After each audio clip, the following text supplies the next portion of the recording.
You ever tell yourself, okay, that's it, I'm done. Done with the late night scrolling, done with the vape, done with the sugar, done texting that one person who is clearly a walking red flag with Wi-Fi, and then, somehow, you're right back under the same banana tree the next day. So what's going on? Are you weak? Broken? Just lacking discipline? Or your monkey brain doing exactly what it was designed to do? Today we re-talking about why your monkey brain loves addiction, why it clings to certain bananas like they read the last food source in the jungle, and more importantly, how to escape the banana trap without trying to fight your own brain like it is your enemy. Because here's the paradox. The harder you try to crush the monkey, the stronger it grabs the banana. Let's go into the jungle. Let's be honest. Addiction doesn't start dramatic. It starts cute. It's just one episode, one drink, one hit, one scroll. And I'll just check for a minute. Your monkey brain is like, relax, this is just a snack banana, but over time something weird happens. That snack banana becomes the main food source. The jungle gets smaller. Your world revolves around when you'll get the next hit of whatever it is. And the worst part? You know it's not good for you. You know the scrolling makes you anxious. You know the junk food makes you feel heavy. You know texting them makes you spiral. The monkey doesn't care about logic. The monkey cares about bananas. In the monkey's world, certain bananas feel like survival.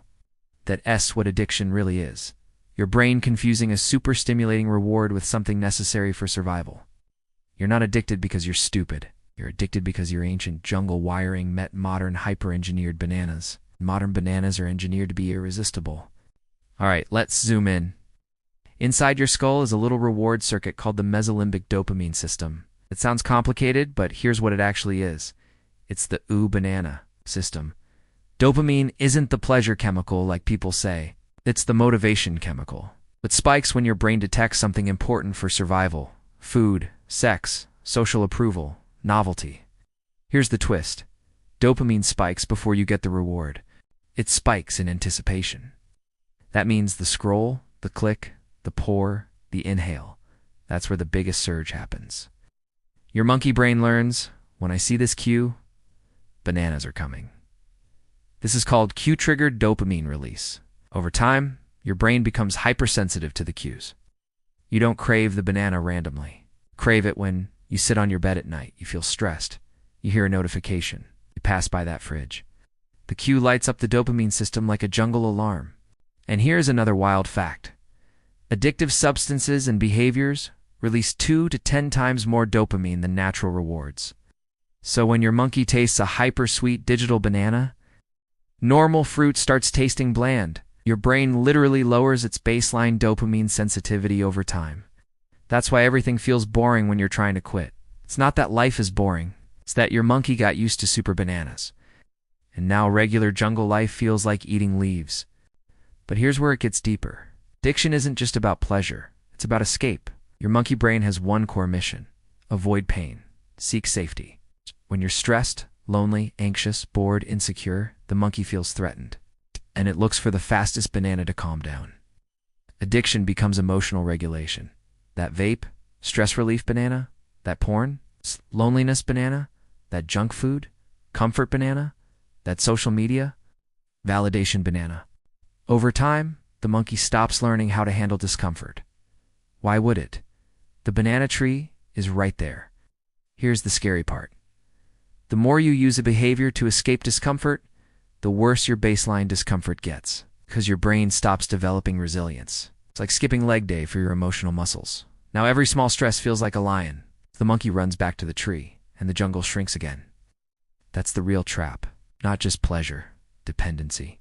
Alright, we're not here just to roast the monkey. We're here to retrain it. You don't defeat addiction by screaming at your brain. You outsmart it.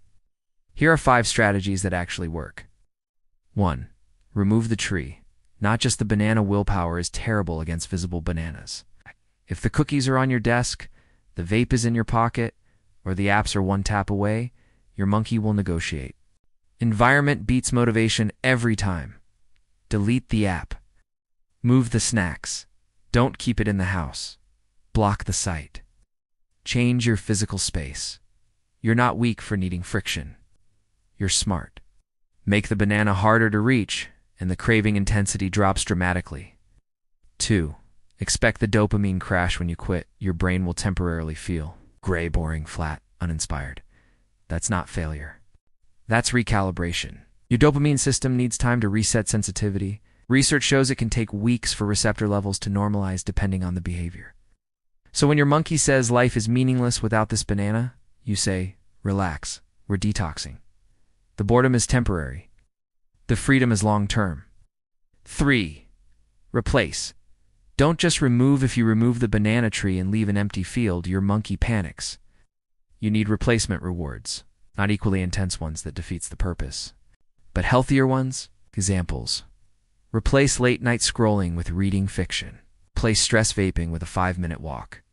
Replace junk snacks with fruit plus protein. Replace porn with real social interaction or creative work. The key is this: same cue, different routine. That's how you rewire the habit loop. For shrink the loop instead of nooking it cold turkey works for some people, but for many it triggers rebound binges. Instead of going from 100 bananas to 0 bananas overnight, try reducing exposure gradually. If you scroll for hours, cut to 2. If you smoke 10 times, cut to 7. This weakens the neural pathway instead of shocking the monkey into rebellion. Small wins build identity. I'm someone who is reducing, that matters. 5. Train your discomfort muscle. This is the long game. Every time you feel an urge, pause for 2 minutes before acting. Just sit with it. Notice it. Cravings peak and fall like waves. Studies show most urges last around 15 to 20 minutes max if you don't reinforce them. You're teaching the monkey, see? The jungle didn't collapse without the banana. That's resilience training. 6. Build real jungle rewards. Addiction shrinks your world, so expand it intentionally. These don't spike dopamine like super bananas. They build stable baseline satisfaction. That's what real freedom feels like. Not a spike. Steady glow. Imagine waking up and not immediately reaching for the same behavior. Imagine stress hitting, and you handling it like a calm jungle monk instead of a frantic banana goblin. When you escape addiction, something beautiful happens. Your sensitivity comes back, food tastes better, conversations feel deeper, music hits harder, life stops feeling numb. You stop living under one tree, you explore the jungle again. That's the payoff. Not perfection, freedom. And here's the twist. The same dopamine system that got hijacked, it's also the system that will reward you for growth. Your brain can love discipline the same way it loved addiction. You just have to show it new bananas. Your monkey brain isn't evil. It's ancient. It was built for survival in a jungle with limited fruit, not a world with infinite hyper-engineered bananas in your pocket. So don't hate the monkey. Train it. Guide it. Upgrade its jungle. If this video helped you understand your brain a little better, hit like. It tells the algorithm this is a good banana. Subscribe if you want more psychology explained in monkey language. Thanks for watching. Now, go teach your monkey a new tree.